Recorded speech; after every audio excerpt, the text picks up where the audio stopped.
Et bonjour à tous, bienvenue sur ce petit webinaire. Ah bah, je vois qu'il y a des anciens académiciens et des académiciens actuels. Sympa. Alors, je vais partager l'écran. Alors, le détourage, c'est un grand art. C'est tout un art. C'était réservé auparavant totalement aux graphistes. Et maintenant, depuis quelques temps, on va dire que l'IA est tellement développée qu'on peut faire des miracles. Et donc, comment faire un détourage actuellement? Déjà, je pense qu'il y a un truc très important. Il s'agit de bien choisir son image de base pour faire son détourage. Déjà, première chose, si vous avez le choix, évidemment, c'est de choisir une image de grande taille, une grande résolution. C'est très, très important, puisque derrière, au plus vous avez de détails dans cette image, au mieux votre détourage sera effectué. Une image, si possible, également avec un contraste élevé entre le sujet et le fond à supprimer. Et une image sans bokeh. Alors, si vous avez une image avec un bokeh, tant pis, il faudra faire avec.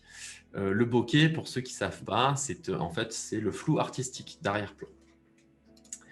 Ensuite, une fois que vous avez bien choisi votre image, il va falloir choisir ses armes, à savoir donc le logiciel que vous allez utiliser.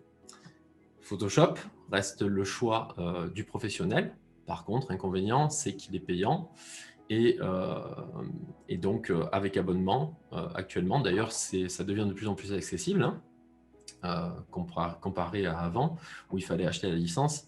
Désormais, c'est vraiment accessible. Par exemple, je crois qu'on est aux alentours de 12 € par mois pour une licence Photoshop avec Lightroom et également Adobe Premiere Rush.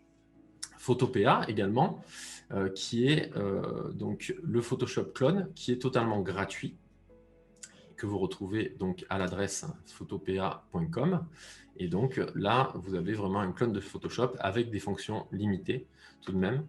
Mais à savoir quand même que ce logiciel est en mode SaaS. Et donc, ça vous permet de travailler avec n'importe quel ordinateur. Du moment que vous avez un navigateur et une connexion Internet, on va dire que ça fonctionne parfaitement. Et également, la troisième solution, ça va être d'utiliser des utilitaires comme remove.bg. Je ne sais pas si vous connaissez, mais en tout cas, on va le découvrir ensemble et on va faire après de la démo. Remove.bg, donc, qui est un service en ligne où simplement, en fait, il faut jeter une image et derrière, il vous fait le détourage de manière totalement automatique. Alors, quand il y a marqué « free », ce n'est pas totalement vrai.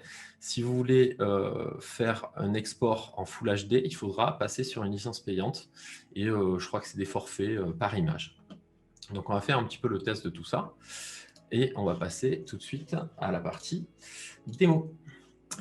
Donc, je vais partager mon écran avec Photoshop. Et je vous ai sélectionné quelques images pour faire de la démonstration. Alors, voilà, je vais partager Photoshop. J'espère que vous voyez bien. Vous m'entendez bien, en fait? Vous m'entendez bien? Vous voyez bien l'écran? Oui, oui. Ok, super. Alors, voilà, donc là, j'ai mis une première image qui est assez, on va se dire, classique. D'ailleurs, c'est de la danse classique, c'est super. J'ai pas fait exprès, je vous jure. Et donc, le détourage, on va dire classique, consistait à utiliser la baguette magique. Et donc, quand on a un fond bien isolé comme ça, on va aller pipeter avec la baguette magique et en sélectionnant la tolérance dans la couleur unie de fond, comme ceci. Et là, on voit qu'il a sélectionné, mais par contre, il a pris un peu les ombres. Alors, quand on avait la baguette magique, eh bien derrière, il fallait peaufiner un petit peu sa sélection en utilisant d'autres outils, par exemple comme le lasso, et en faisant, par exemple, comme ceci, pardon, je me suis trompé de lasso, impeccable.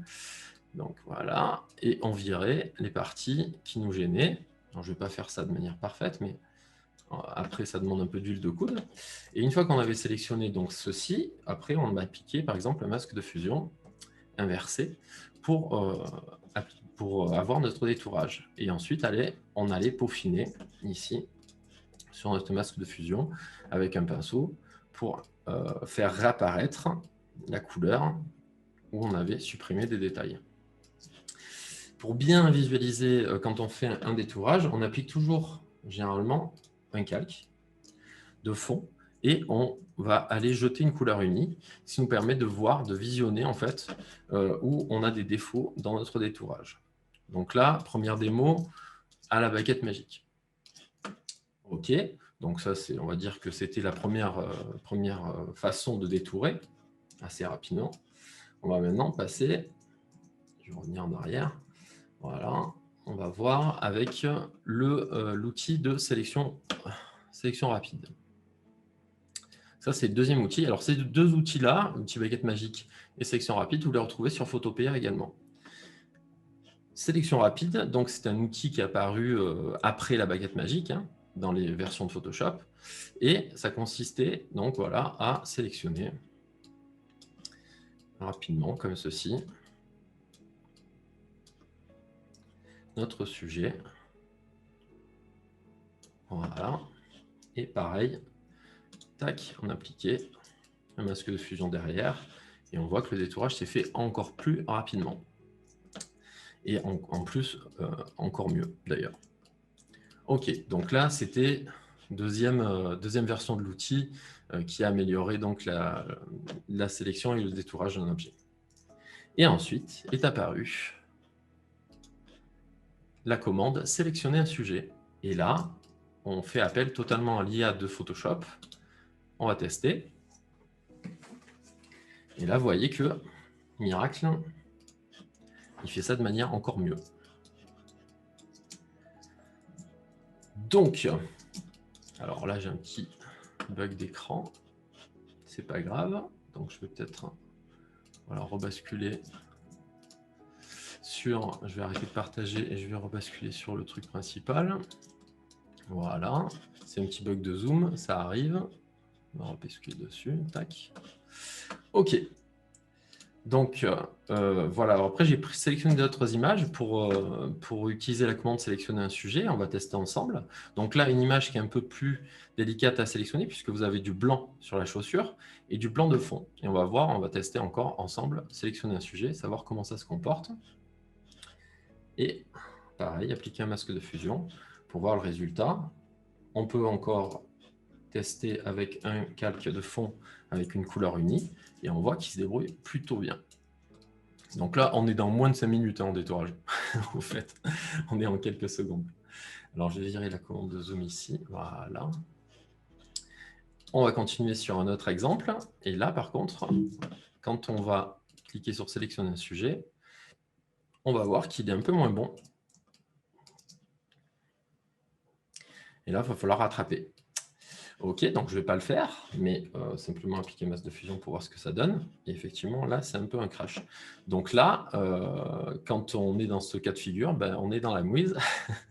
on va aller peaufiner notre détourage, soit à l'outil plume, soit à l'outil lasso, etc., etc. On va essayer maintenant sur une image encore un peu plus difficile, puisque celle-ci comporte un bokeh. Et donc, on va avoir un flou d'arrière-plan et des contours pas très nets. Et du coup, là, quand on va faire sélectionner un sujet, on va voir comment ça se comporte également. Et c'est quand même redoutable. Donc, c'est pas hyper net, mais bon, on va dire que c'est déjà une base. Et comme vous fonctionnez avec votre masque de fusion, eh bien ici, on va aller simplement éclater les détails qui nous embêtent pour sélectionner ce magnifique concombre. Voilà, donc ça sur quelques images. Je vais vous faire une démo également sur Remove BG. On va faire les mêmes images pour voir la comparaison. Alors, il est où Remove BG? Il est là. Partager l'écran. Voilà. Est-ce que vous voyez Remove BG à l'écran? Oui, Benjamin, il y aura également un replay. C'est enregistré, donc ça sera rediffusé sur plateforme YouTube, et donc tu auras le replay. Alors, on va tester, pareil, les images que j'ai sélectionnées pour voir ce que ça dit. Voilà, donc ça upload l'image. Alors, j'ai utilisé des images avec quand même une bonne résolution de base, hein, Donc là, par exemple, pour la chaussure, on est à 3200 par 2134. Le balai, on est à 4628 par 6500. Les chaussures, 5600, 5467. Voilà, donc il y a quand même de la bonne résolution pour faire un rendu intéressant. Donc là, on voit que lui, donc il a fonctionné assez rapidement, hein, et on a un détourage quand même plutôt propre. En gratuit, on a le download de l'image en basse résolution. Vous voyez ici 612 par 408. Et si on veut télécharger le fichier en PNG en Full HD, il va falloir payer pour obtenir donc ce fichier en Full HD. Donc un crédit, je crois que c'est 99 centimes, mais bon, ils font des packs, hein. Donc, vous n'aurez pas à payer seulement 99 centimes, ils vous proposeront un abonnement. Ici, il y a une fonction d'édition également où on va pouvoir appliquer un fond. Avec même un fond un peu flou derrière. Bon, on va dire que c'est un peu gadget, mais pourquoi pas, des fois, ça peut être rapide et utile. Voilà pour cette image. On va essayer avec d'autres images, donc les balais. On va essayer les chaussures. Alors là, ça demande un peu plus d'attente au niveau du chargement puisque l'image est un peu plus lourde. J'espère que ça va charger assez vite en fonction de la connexion. Voilà, ça arrive. Tac. Et c'est plutôt pas mal. C'est plutôt pas mal. Ici, on va essayer le concombre. Voir ce qu'il nous fait.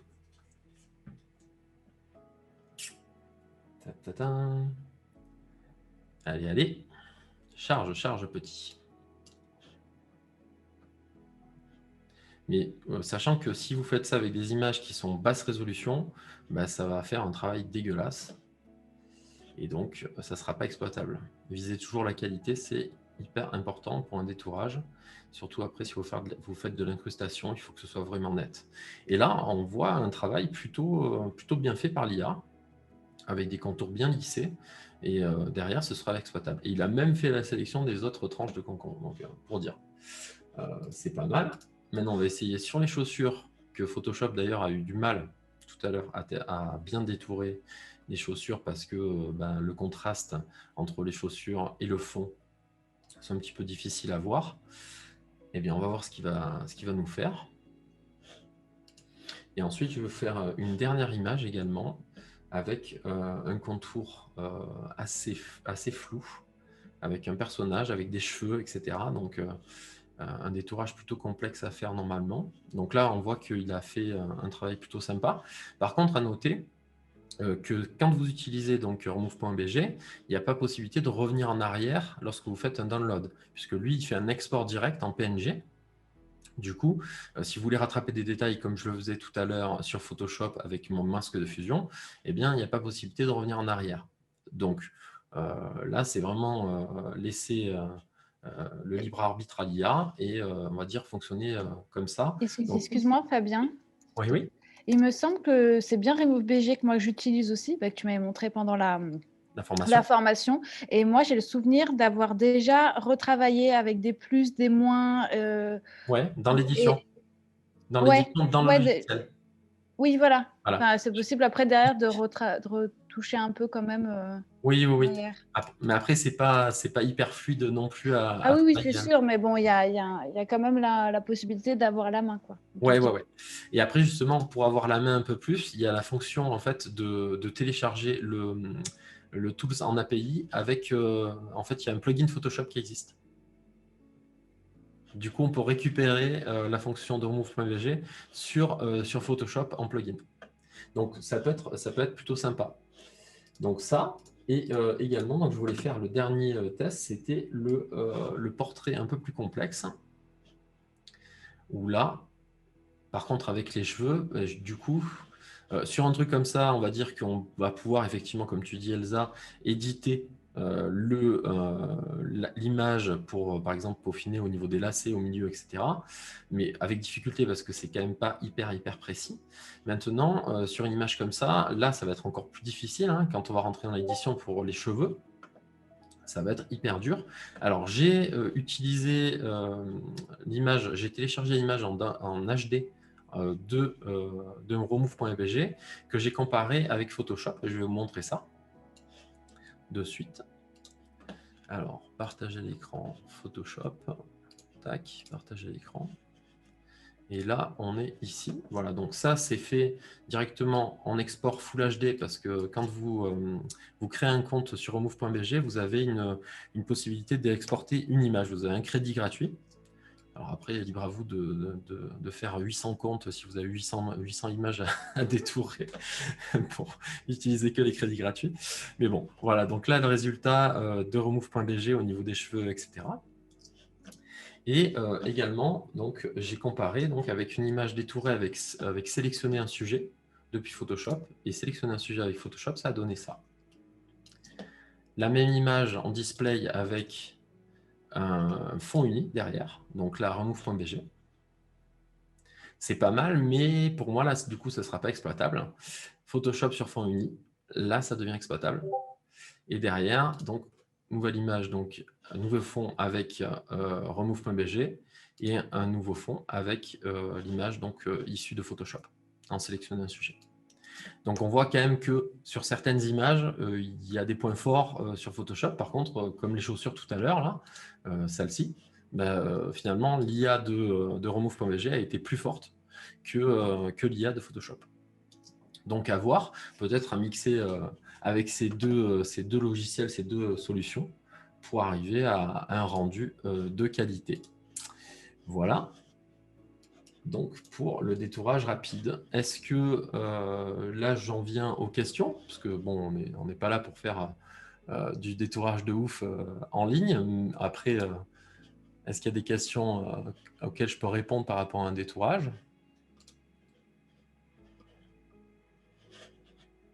Pas de questions? Super.